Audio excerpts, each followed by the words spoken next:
Hello everyone, एक बार फिर स्वागत है आप सभी का हमारे यूट्यूब चैनल ज्ञान गंगा हिंदी में। और आज हम लोग पढ़ने वाले हैं नेक्स्ट टॉपिक, जिसका नाम है तकनीक की भूमिका। यानी 19वीं शताब्दी की जो इकोनॉमी रही, उसमें हम लोगों ने पढ़ा था कि किस तरीके से तीन चीज़ें हुई। और वो थी कि एक तो खाद्य सामग्री जो थी या वस्तुएं थी, उनका प्रवाह हुआ एक स्थान से दूसरे स्थान। दूसरा था श्रमिकों का प्रवाह हुआ और तीसरा पूंजी का प्रवाह हुआ। तो ये जो 19वीं शताब्दी में ये घटनाक्रम हुए, उन सब में तकनीक की क्या भूमिका रही, ये अब हम लोग पढ़ेंगे।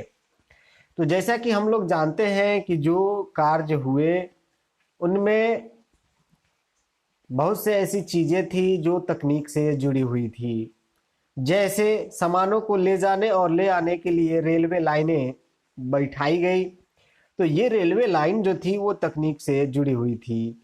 तो भाप के जो जहाज बने या टेलीग्राफ हुए, ये सभी तकनीक रहे जो 19वीं शताब्दी के अर्थव्यवस्था के बदलाव में महत्वपूर्ण भूमिका अदा किए।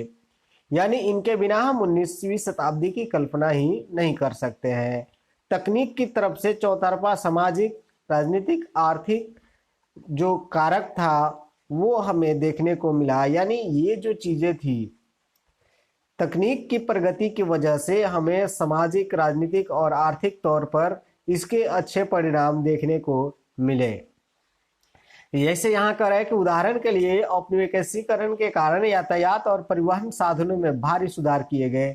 तेजी से चलने वाली रेलगाड़ियां बनी, बोगियों का भार कम किया गया, जलपोतों का आकार बढ़ा, जिससे किसी भी उत्पाद को खेती के दूर दराज के बाजार में कम लागत और ज्यादा आसानी से पहुंचाया जा सके।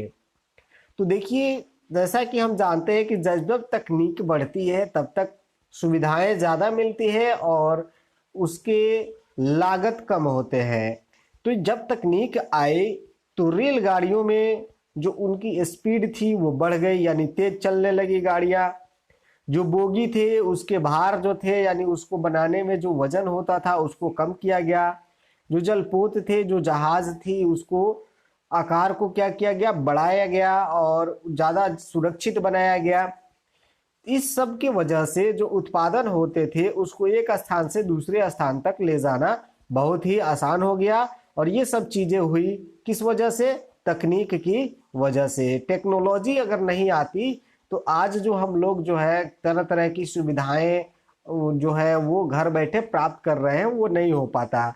ठीक उसी तरीके से उस समय जो व्यवस्थाएं थी उनमें तकनीक आने की वजह से और ज्यादा सुधार देखने को मिले।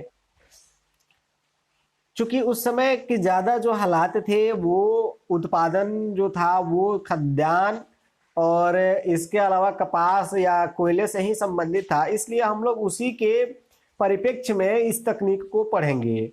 जैसे मांस उत्पादों के व्यापार में इस प्रक्रिया का अच्छा अंदाजा मिलता है। यानी मांस जो उत्पादन होता था उसमें हम ये समझ सकते हैं कि किस तरीके से तकनीक के आ जाने की वजह से कई तरह के बदलाव देखने को मिले। जैसे कह रहा है कि 1870 के दशक तक अमेरिका से यूरोप को मांस का निर्यात नहीं किया जाता था। यानी 1870 तक जो यूरोप थे उन देशों में अमेरिका से मांस नहीं जाता था, केवल जिंदा जानवर ही भेजे जाते थे। यानी जानवर को काट करके उनके मांस नहीं भेजे जाते थे बल्कि जिंदा ही भेजे जाते थे।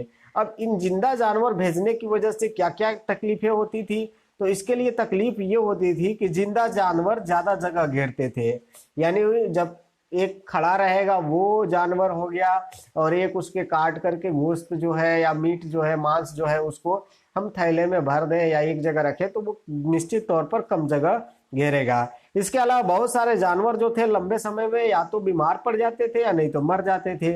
बहुतों का वजन गिर जाता था या खाने के लायक नहीं रह जाते थे। यानी जानवर जब रहेगा वो खाना नहीं मिलेगा, उसको सुविधा नहीं मिलेगी तो निश्चित तौर पर उसका वजन घटना है। यानी उसकी तबीयत खराब हो जाती थी या तो उसका वजन घट जाता था या वे खाने के लायक नहीं रह जाते थे। इस वजह से मांस खाना एक महंगा सौदा था, यूरोप के गरीबों के पहुंच से बाहर था। यानी इस वजह से मांस जो था उसको खरीद पाना मुश्किल था आम आदमियों के लिए। क्योंकि वो बहुत ज़्यादा महंगा होता था। दूसरी तरफ ऊंची कीमतों के कारण मांस उत्पादों की मांग और उत्पादन भी कम रहता था। निश्चित तौर पर जब महंगे चीजें होती थी, आप देखे होंगे, आप खुद करते होंगे ऐसे कि महंगी चीजों को हम लोग कम खरीदते हैं और उसको बहुत ही ज्यादातर दिनों के बाद ही हम उसका सेवन करते हैं। तो यही रीजन था कि मांस के जो था वो बहुत ज्यादा महंगा होता था, इसलिए ज्यादातर लोग उसको नहीं खाते थे। अब ज्यादातर लोग नहीं खाएंगे तो उत्पादन भी नहीं होगा, तो उत्पादन भी कम होता था और उसकी मांग जो थी वो भी कम थी। नई तकनीक आने से यह स्थिति बदल गई, यानी नई जो टेक्नोलॉजी आई उससे ये स्थिति बदली बदली और इसने क्या किया और इसकी वजह से क्या हुआ, तो इसकी वजह से तकनीक आने की वजह से हुआ कि पानी के जहाजों में रेफ्रिजरेशन की तकनीक स्थापित कर दी गई, जिससे जल्दी खराब होने वाले चीजों को लंबी यात्रा पर ले जाया जा सकता था। अब मांस जो होता था, आप जानते हैं कि अगर हम उसको सुरक्षित न रखें तो वो जल्द ही खराब हो जाता है। तो ऐसी स्थिति में जो मांस जो था, पहले तो जानवर ले जाए जाते थे, उसके बाद जब मांस ले जाने की भी व्यवस्था शुरू हुई तो मांस भी खराब होने लगे। तो ऐसी स्थिति में एक और तकनीक आई और वो तकनीक थी रेफ्रिजरेशन, यानी ठंडा रखने की तकनीक। तो इस तरीके से जो ठंडा रखने की तकनीक आई, उस वजह से जो मांस खराब होते थे वो ज्यादा दिन तक अब चलना शुरू हो गए। इसके बाद तो जानवरों की यात्रा से पहले ही मारा जाने लगा, यानी जब ये तकनीक आ गई तो इसके लिए क्या किया गया, चूंकि जिंदा जानवर रहते थे तो उनके मांस तो नहीं खराब होने वाले होते थे, लेकिन बहुत ज्यादा उसमें नुकसान था।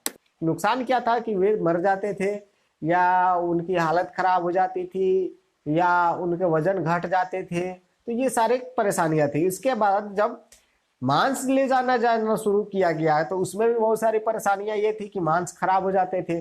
तो उसके जगह पर उस व्यवस्था को खत्म कर उस परेशानी को दूर करने के लिए रेफ्रिजरेशन की व्यवस्था अपनाई गई और जब रेफ्रिजरेशन की व्यवस्था अपनाई गई तो सारी परेशानियों का समाधान हो गया। अब जानवरों को पहले मारा जाने लगा और मार करके उनके मांस को भेजना शुरू किया गया। अमेरिका, ऑस्ट्रेलिया, न्यूजीलैंड सब जगह से जानवरों को बजाय उनके मांस को ही यूरोप भेजा जाने लगा, यानी अब जानवरों को भेजना बंद किया गया, उनको काट करके उनके मांस को तैयार करके भेजा जाना शुरू हुआ। और इससे हुआ क्या कि समुद्र यात्रा में आने वाले खर्च कम हो गए, यानी जो ज्यादा स्थान घेरते थे जिंदा जानवर, वो अब जो थी वो व्यवस्था खत्म हो गई, क्योंकि अब रेफ्रिजरेशन आ गया और जहाज ठंडा रहते थे, मांस आसानी से एक स्थान से दूसरे स्थान तक जाता था।